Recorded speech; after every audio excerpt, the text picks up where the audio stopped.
Chapter 7. Spirit Lights.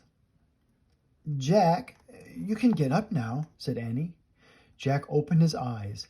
Annie was standing over him. She still had her mask on. "We're on safe ground," she said. Jack felt as if he'd been dreaming. He looked around. They had reached the tundra at the edge of the frozen sea.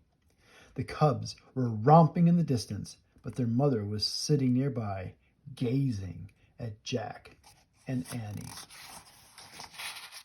"She waited to make sure we were safe," said Annie. Jack stared at the polar bear in awe. The words of the seal hunter came back to him.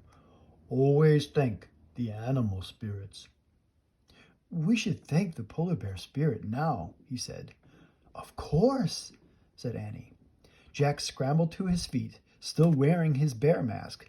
He stood before the polar bear and pressed his hands together. "We thank you," he said, bowing. "Yes, we thank you forever," said Annie, also bowing. "We thank you beyond the moon and the stars," said Jack.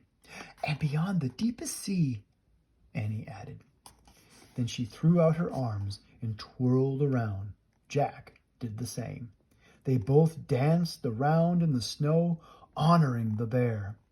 Finally, they stopped and bowed one last time. When they looked up, the polar bear rose up on her hind legs. She was twice as tall as Jack. She lowered her huge head as if she were bowing back at them.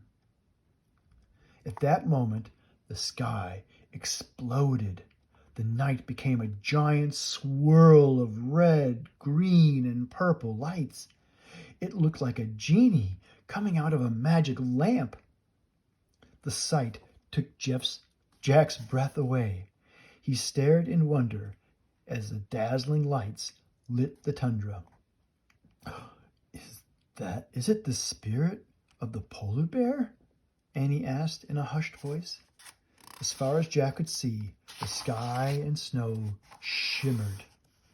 Even the bear's fur shimmered in the strange light. "No, it's not a spirit," said Jack. "There's got to be a scientific reason. I'll find out." Shaking, he reached into his backpack and pulled out the Arctic book. He took off his bear mask and put on his glasses. By the greenish glow, Jack found a picture of the skylights. The picture didn't come close to the real thing. He read aloud. "One of the most amazing sights in the Arctic is the Northern Lights. The swirl of lights is caused by electrically charged particles from the sun striking atoms and molecules in the Earth's atmosphere." "See? There is a scientific reason," said Jack. "It's not the spirits." Then suddenly, all the dancing lights were gone, as if someone had blown out a candle. The magic had ended.